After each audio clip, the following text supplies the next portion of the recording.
here. I like my titles. I think I have good clickbaity titles. So, oh wow, someone's got 10 views? That's surprising because I shared this one with Laurel and I believe maybe Mari got it too.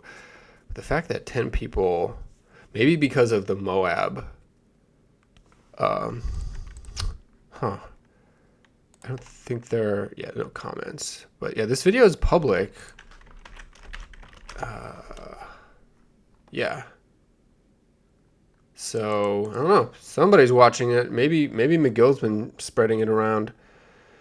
So yeah, I did that, and I'm probably going to continue doing that. I doubt I'll do it for this video because I don't anticipate having a lot of profound or interesting thoughts that I'd want to share publicly with the world. So that said, I actually just noted two thoughts here that I'm about to get into. So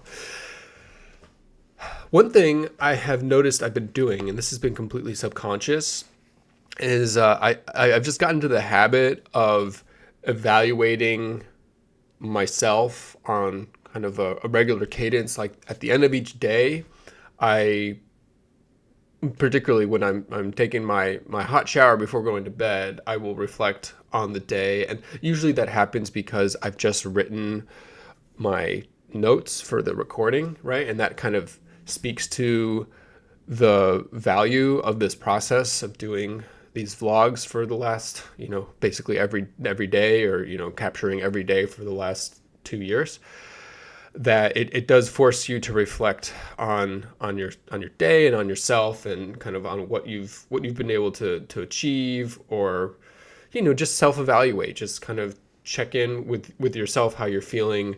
And I mean, honestly, it's kind of a productivity bro mindset, because for me, a lot of the time it boils down to, okay, how productive was I? Like, how much work did I actually done? Do I feel good about myself? Do I feel good about my day? And it makes you realize, at least for me, in this phase of life where I'm working a lot, and like how, I guess it's probably a male thing as well, like how much I feel measured by my economic output, by my income and by my financial gains.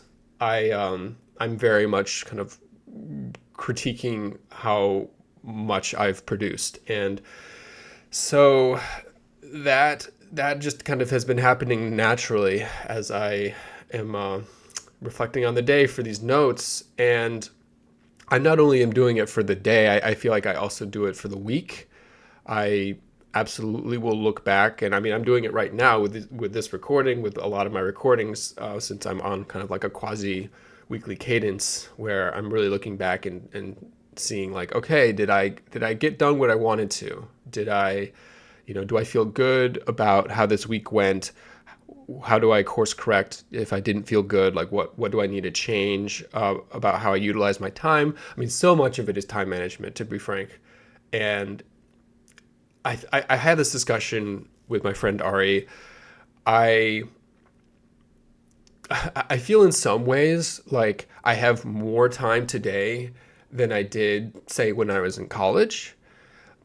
But simultaneously, I feel more frantic. Like I feel more desperate to take advantage of the time at every waking moment, basically. It's really hard for me at this point in my life. I'm 36 years old now, to just be, right? To not feel like I'm wasting my time. I think that's the difference, right? Like I might have been much busier when I was 22, but I didn't feel like I needed to take advantage of every waking second, because there just seemed like there was so much time ahead of me, right? Like that's what's the saying? Like when you're young, you have no money, but you have all the time in the world. But when you're old, you have money, but your time is limited, right? So time becomes the most valuable thing that you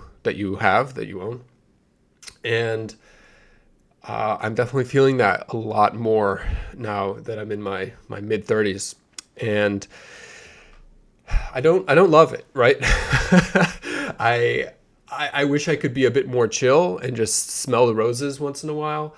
But I have to be very intentional about that. And just even being intentional kind of ruins it in a weird way. I kind of just want to be like, I don't even want to have to like, schedule in the time in the day to go on my walk to smell the roses. I want to just, I want that to just happen naturally and spontaneously, where it's like, oh, cool. I'm just going to like enjoy, my Saturday, right? I'm not going to do anything except what I want to do and not feel like, okay, I gotta work out for 2 hours. I gotta get my 15,000 steps in and, walk for 2 hours. I gotta make some progress on my app. I gotta check in with freaking Josh and Andrew about this stupid IT project. I gotta do these errands. I gotta take out the trash and recycle. It's like, just like freaking adulting, right? It's just like you take for granted after a certain amount of time where you are adulting, where it's just freaking ingrained, and it's like, okay, I gotta do all these goddamn things to just, maintain, right? Just to be the semblance of like a functioning member of society who actually is taking care of themselves. And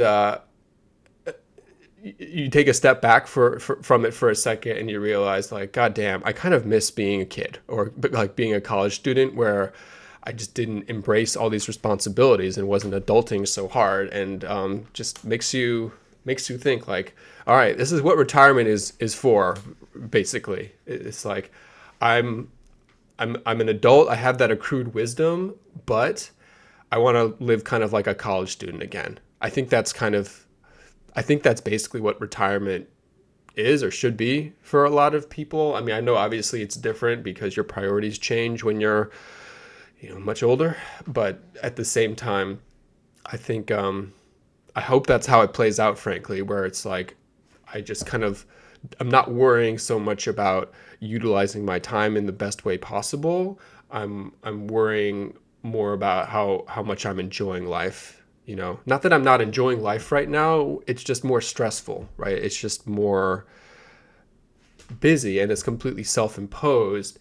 And frankly, it's ironic in a way because, the notion of time, like time speeds up as you get older, right? The time just seems to fly by as you're getting older. And my hypothesis about that has always been, oh, it's because our lives become a bit more monotonous and predictable and scheduled, right? It's like we're kind of just doing the same stuff over and over and over again. And that is true, right? When you're working, you're generally on a very, like you're on a stricter schedule, and things are more predictable, and it's like you kind of do a lot of the same stuff over and over again. Life is not maybe quite as dynamic as when you're, in your early 20s, say if you went to college or grad school, or, even younger than that, where it's like every day is like a new adventure. But at the same time, when you're kind of in this stress mode in your life, you're packing in so much more stuff, right? Or at least I am. I'm trying to take advantage of every moment. And you would think that would make the time stretch out, like feel much longer. And then also, I mean, in my unique case, since I do these vlogs, I'm really trying to capture each and every moment and make them more unique, try to draw more distinction out of my daily grind. So I think that helps. I mean, I think for me, the time has picked up. I think that is true, but I think it's picked up less maybe than I was expecting based on the common wisdom that I heard from when I was like 25, right? Like time is going by more quickly, but at the same time, I still feel like it's kind of crawling too, right? So I feel like I'm at least keeping it in balance, and I think kind of my lifestyle, at least the way that I'm approaching life, helps with that. And it makes me think like, goddamn, there's a lot more time ahead. Like I was having that thought as well, how like I think a lot in terms of decades sometimes, right? Like, okay, I'm 36. Where was I at when I was 26? And like, how was I thinking at that time of life? Like, what was I doing?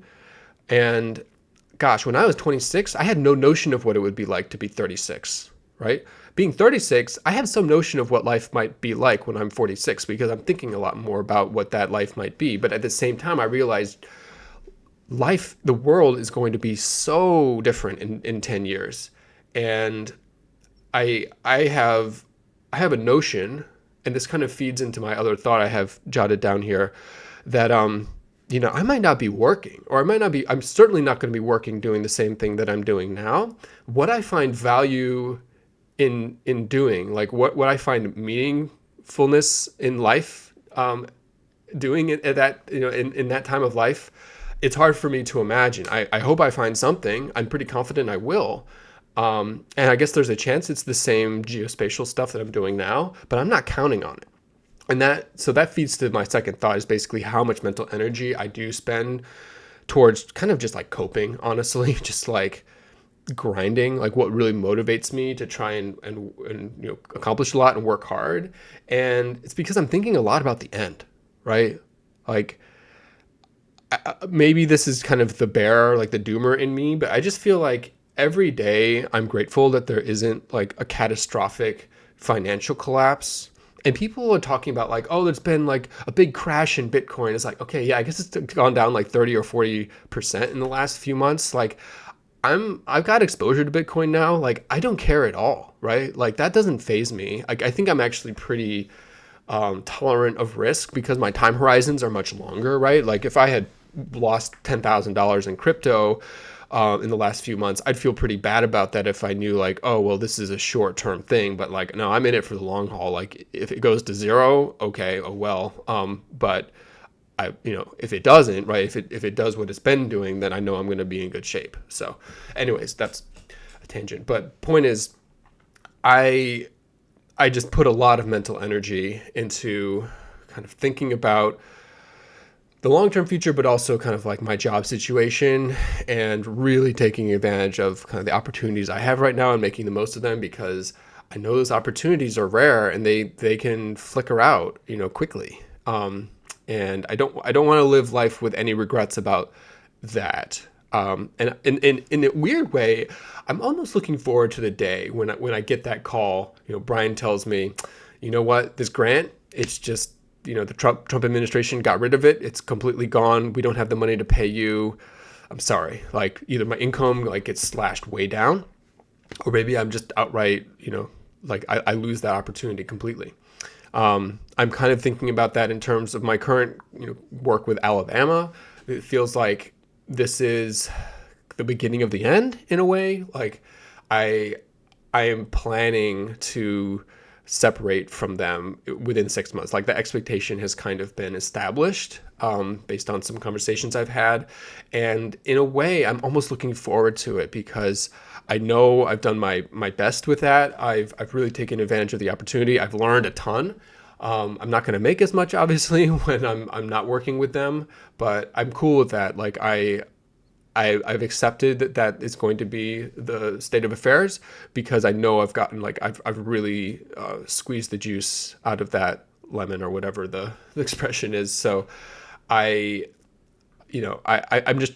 really putting a lot of mental energy into thinking about the future to the best take advantage of my present. I think that could kind of be that maybe if this were to be a clipped little video, that would probably be the title, something along those lines. So anyways, those are kind of the thoughts that I've blended together here, talking about just self-reflection each day, productivity, broness basically, and then also just like how much energy I do spend thinking about like my job future, but also kind of like my life future, in terms of decades. And I'm a little anxious, right? Like, I'm like, life is really good. It's like, being busy is good. There's something to be said about that. And but balance, I think, is also important. And there's definitely not quite enough balance in my life. So I'm hoping when I'm 46 that I find that balance a bit better, where I'm doing like financially, productive things. Like, I'm actually like making an income for myself at that point in time that I'm satisfied with, but that I'm also enjoying life a bit more, like going to these beautiful places that I want to go to, like this, like going back here. Here's oh my God, what is it? Valley of Fire in Nevada, right? This is one of my happy places. Like, I want to go back here and keep scrambling around in the rocks, and I think I'll be able to do that when I'm I don't know. I don't know if when I'm 46, if I'll be able to do it in quite the way I would want to, but I think in my early 40s, I would definitely still be able to do it in the way that I want to. So don't even get me going on the whole Utah Southwest rock climbing, rock scrambling fantasies, because you'll lose me for another 10 minutes.